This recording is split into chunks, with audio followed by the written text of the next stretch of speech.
Hello students, आज हम पढ़ेंगे electric field due to an electric dipole at axial point. Axial point पर किसी इलेक्ट्रिक डाइपोल की वजह से कितना इलेक्ट्रिक फील्ड होता है। अब देखिए, इलेक्ट्रिक डाइपोल के बारे में हम जानते हैं। Electric dipole is a system in which two equal and opposite charges are separated by a very small distance. तो देखिए, यहाँ पर मैंने एक इलेक्ट्रिक डाइपोल बना रखा है ए बी, जिसका नाम है, और ए पर माइनस क्यू चार्ज रखा है और बी पर प्लस क्यू चार्ज रखा है और मिडिल पॉइंट इसका ओ मान रखा है।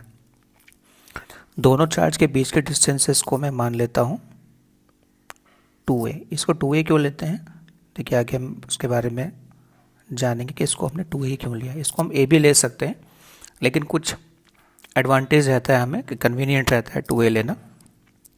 2a को यहाँ पर डाइपोल डिस्टेंस बोलते हैं। अब इस इलेक्ट्रिक डाइपोल का इलेक्ट्रिक फील्ड एक्सियल पॉइंट पर कितना होता है। देखिए, एक्सियल पॉइंट क्या होता है, इन दोनों चार्जेस को मिलाने वाली जो लाइन है, जिसे हमने ए बी कहा है, जो 2a डिस्टेंस की है, इसको एक्सिस कहते हैं। और अगर इस लाइन के सीध में आगे या पीछे कहीं पर भी हम कोई पॉइंट ले लेते हैं, तो वो पॉइंट कहाँ पर होता है, इस डाइपोल के एक्सिस पर होता है। तो मान लीजिए इसी लाइन के अलोंग, ए बी के अलोंग, हम सीधा कोई पॉइंट ले लेते हैं। Suppose this point is P, और हमें इस पॉइंट पर इलेक्ट्रिक फील्ड की वैल्यू फाइंड आउट करनी है। अब ये पी पॉइंट डाइपोल से कितने डिस्टेंस पर है, तो कैसे दिखाएंगे।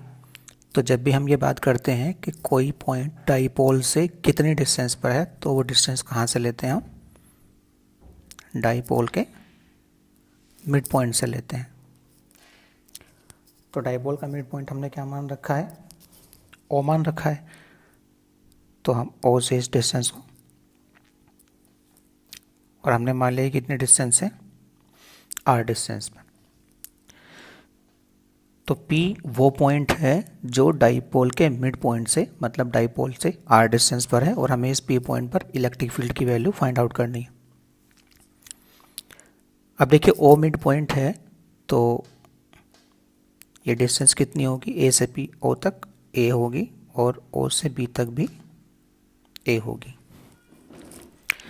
तो अब आप ये बताइए कि माइनस क्यू चार्ज से P पॉइंट कितनी दूर है। तो आपको दिख रहा है O से P कितनी दूर है, R डिस्टेंस, और माइनस क्यू और O तक कितने डिस्टेंस है, A। तो माइनस क्यू से P डिस्टेंस कितना हो जाएगा, R प्लस A। और अगर हम पूछें कि प्लस क्यू से P कितने डिस्टेंस पर है, तो देखिए O से P कितना है, R, O से B कितना है, A। तो कितना लेस कर देंगे इसमें से हम, A को लेस कर देंगे, तो ये कितना हो जाएगा, R माइनस A।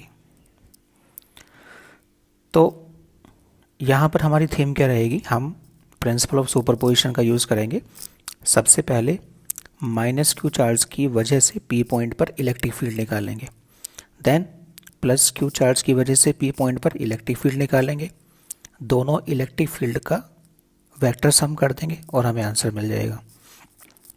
तो देखिए, तो स्टार्ट करते हैं। सबसे पहले हम P पॉइंट पर इलेक्ट्रिक फील्ड निकालेंगे due to charge minus Q. So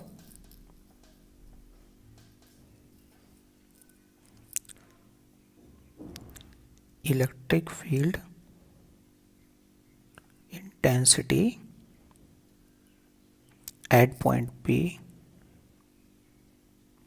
due to charge minus Q.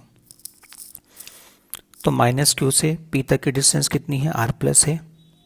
हम जानते हैं किसी पॉइंट चार्ज की वजह से इलेक्ट्रिक फील्ड क्या होता है, E is equal to 1/4πε0 Q upon R square. R मतलब डिस्टेंस, तो यहाँ पर माइनस क्यू की डिस्टेंस कितनी है, R प्लस है P पॉइंट से, तो उसको मैं E1 मान लेता हूँ। E1 इज इक्वल टू 1/4πε0 फॉर्मूले से। वो चार्ज क्या है, माइनस क्यू, लेकिन हम यहाँ पर केवल मैग्नीट्यूड लिख रहे हैं, तो चार्ज को साइन के साथ नहीं लिखेंगे, केवल मैग्नीट्यूड लेंगे, Q डिवाइडेड बाई। अब चार्ज की P से डिस्टेंस कितनी है, R प्लस ए स्क्वायर। तो ये इलेक्ट्रिक फील्ड हो गया P पॉइंट पर due to charge minus Q. अब डायरेक्शन देख लेते हैं। देखिए, माइनस क्यू चार्ज है और पी पॉइंट पर उसका इलेक्ट्रिक फील्ड हम फाइंड कर रहे हैं। तो माइनस चार्ज की वजह से जो इलेक्ट्रिक फील्ड होता है वो चार्ज की तरफ होता है। तो जो इलेक्ट्रिक फील्ड की डायरेक्शन है वो किधर होगी, पी से ए की तरफ। उसको मैं देखिए यहाँ पर दिखा सकता हूँ, ये मैंने एरो लगा दिया है, उसको लिख दिया है E1। ऐसे ही हम क्या करेंगे, पी पॉइंट पर प्लस क्यू चार्ज की वजह से इलेक्ट्रिक फील्ड फाइंड आउट करेंगे। तो हम यहाँ पर डायरेक्शन भी लिख सकते हैं, चाहे तो along P A.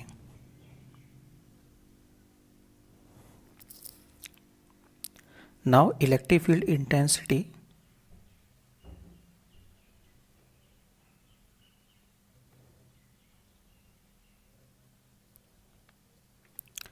at point P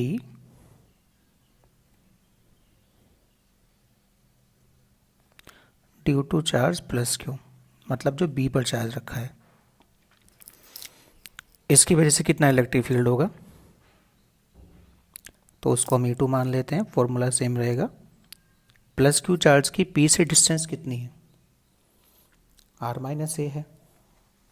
यहाँ पर आप देख सकते हैं प्लस क्यू चार्ज की P से डिस्टेंस क्या है, R माइनस ए। तो चार्ज का दोनों का मैग्नीट्यूड तो सेम है, तो Q divided by R minus A square.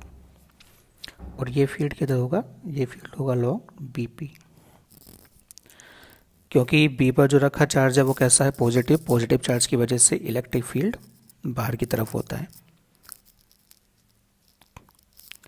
तो ये जो मैंने इलेक्ट्रिक फील्ड शो किया है ये E2 है। देखिए मैंने E2 एरो को थोड़ा बड़ा बनाया है इन कंपैरिजन टू E1। ऐसा इसलिए क्योंकि जो electric field plus Q charge का होगा वो मैग्नीट्यूड में ज़्यादा होगा, और जब हम मैग्नीट्यूड ज़्यादा रखते हैं तो वेक्टर में एरो की लेंथ को ज़्यादा दिखाते हैं। इसका रीज़न क्या है, क्योंकि डिस्टेंस कम है प्लस क्यू चार्ज की P से, और जब डिस्टेंस कम हो जाती है तो इलेक्ट्रिक फील्ड की वैल्यू इंक्रीज हो जाती है अकॉर्डिंग टू फॉर्मूला। अब ये दोनों इलेक्ट्रिक फील्ड आप देख सकते हैं एक दूसरे के अपोजिट डायरेक्शन में, और इसमें E2 का मैग्नीट्यूड ज़्यादा है इन कंपैरिजन ऑफ E1। तो हम नेट इलेक्ट्रिक फील्ड यहाँ दिखा लेंगे। जब दो इलेक्ट्रिक फील्ड एक दूसरे के अपोजिट होंगे तो टोटल इलेक्ट्रिक फील्ड कैसे निकालेंगे, सब्ट्रैक्ट कर देंगे। सो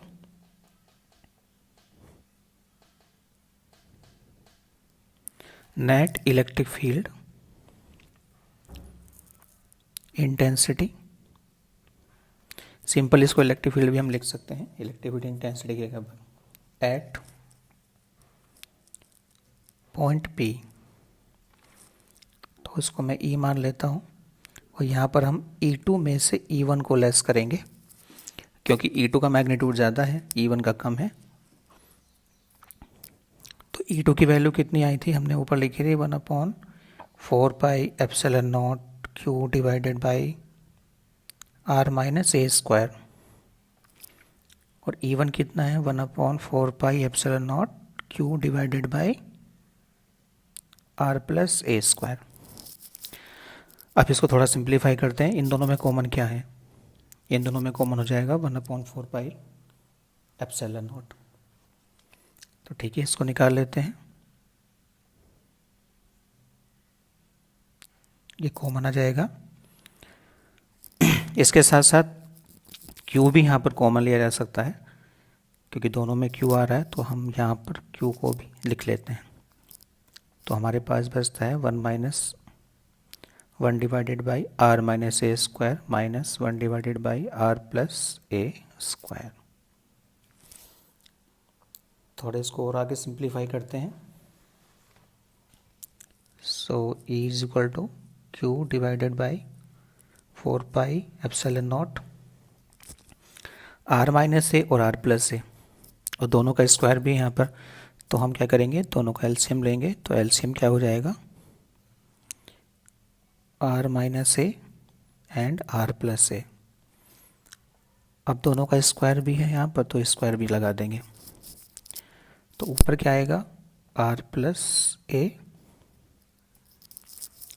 होल स्क्वायर और माइनस R माइनस ए होल स्क्वायर। ये R प्लस से ऊपर इधर आ जाएगा, क्रॉस मल्टीप्लाई से यहाँ से एलसीएम के रूल से। So E is equal to Q divided by 4 pi epsilon not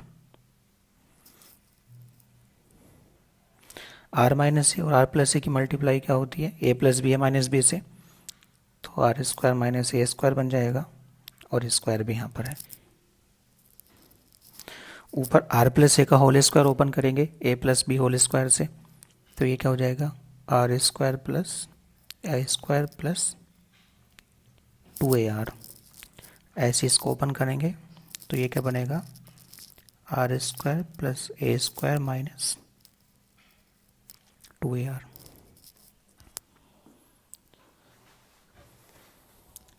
तो आगे और सिंप्लीफाई करते हैं इसको, तो हमारे पास में अब क्या जाएगा, is equal to 1/4 pi epsilon naught R square minus A square whole square. अब देखिए जब हम ब्रैकेट ओपन करेंगे तो ये आर स्क्वायर और ए स्क्वायर बाहर आ जाएंगे, जो साइन चेंज हो जाएगा, R square plus A square plus 2ar minus R square minus A square plus 2ar। तो ये आर स्क्वायर ए स्क्वायर तो कैंसिल हो जाएंगे, तो हमारे पास में क्या आ जाएगा, ये is equal to 1/4 pi epsilon naught R square minus A square, और यहाँ पर क्या आएगा, 2ar प्लस 2ar दोनों ऐड हो जाएंगे, तो ये बन जाएगा 4ar।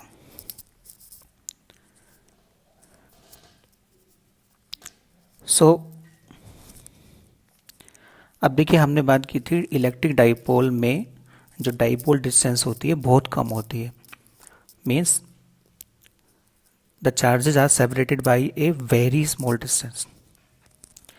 तो जैसे हमने अभी देखा था, जो आर डिस्टेंस हमने ली है वो बहुत ज़्यादा है इन कंपैरिजन टू ए, तो क्योंकि ए स्क्वायर की वैल्यू आर स्क्वायर से बहुत छोटी है, तो हम क्या कर सकते हैं, ए स्क्वायर को नेग्लेक्ट कर सकते हैं, कैन बी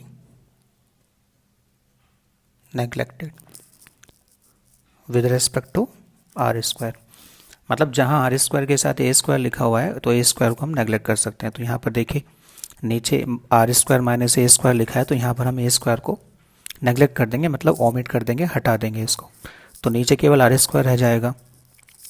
तो हमारा एक्सप्रेशन कैसे हो जाएगा, E is equal to 1/4 pi epsilon naught, और ये जो मैंने 4ar लिखा है, जो ऊपर लिखा हुआ है 4ar, इसको मैं लिख सकता हूँ 2, अब यहाँ पर q लिखा हुआ है ऑलरेडी, ये भी यहाँ पर हमारा q बाहर चल रहा है, ठीक है, तो इसको हम लिख लेते हैं, तो 2 और मैंने इसको लिख लिया है 2ar, ऐसे लिखा जा सकता है, और नीचे आर स्क्वायर को तो हमने छोड़ ही, ए स्क्वायर को छोड़ दिया है, तो ये ऐसे आ जाएगा। तो E is equal to 1/4 pi epsilon naught. देखिए ऊपर वाली क्वांटिटीज़ को मैंने कुछ इस तरह से अरेंज किया है, 2 मैंने एक यहाँ लिख लिया है, और Q के साथ में 2 को लिख लिया है, और ये R, और नीचे आ जाएगा R⁴, एक R से R4, R⁴ बचेगा। अब ऊपर हमने इसको ऐसे क्यों लिखा है, क्योंकि ये Q इंटू 2A क्या होता है, Q into 2A is nothing, it is electric dipole moment, ये होता है P। तो हम क्या करेंगे, Q इंटू 2A को क्या लिख सकते हैं, P लिख सकते हैं, तो हमारा जो एक्सप्रेशन है वो क्या बन जाएगा, E is equal to 1/4 pi epsilon naught 2P divided by R⁵। तो ये हमारा इलेक्ट्रिक फील्ड आ गया due to an electric dipole at axial point. अब ये टोटल इलेक्ट्रिक फील्ड किस डायरेक्शन में होगा, ये होगा अलोंग BP, क्योंकि हमने देखा था कि जो E2 था वो B से P के डायरेक्शन में था, ये E2 था, और E1 P से A डायरेक्शन में था, यहाँ पर E1 था, और यहाँ पर पॉइंट P था। E2 की वैल्यू ज़्यादा है, E1 की वैल्यू कम है, तो E2 में से E1 को लेस किया, तो जो फाइनल इलेक्ट्रिक फील्ड होता है वो भी E2 की तरफ होगा। तो it is the direction of electric field. तो यहाँ पर आपने क्या देखा, एक पॉइंट चार्ज का जो इलेक्ट्रिक फील्ड होता है वो सिंपल होता था, E is equal to 1/4πε0 Q/r²। लेकिन डाइपोल के इलेक्ट्रिक फील्ड में क्या है, डाइपोल के इलेक्ट्रिक फील्ड में r² नहीं है, डाइपोल के इलेक्ट्रिक फील्ड में क्या है, r³ है। तो दोनों के फील्ड में डिफरेंस है। तो अगर आपको ग्राफ पर दोनों का फील्ड निकालना हो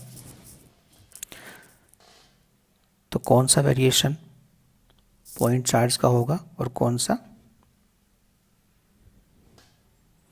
तो देखिए हम अगर डिस्टेंस के साथ इलेक्ट्रिक फील्ड को शो करते हैं तो यहाँ पर मैंने दो फील्ड दिखा रखे हैं,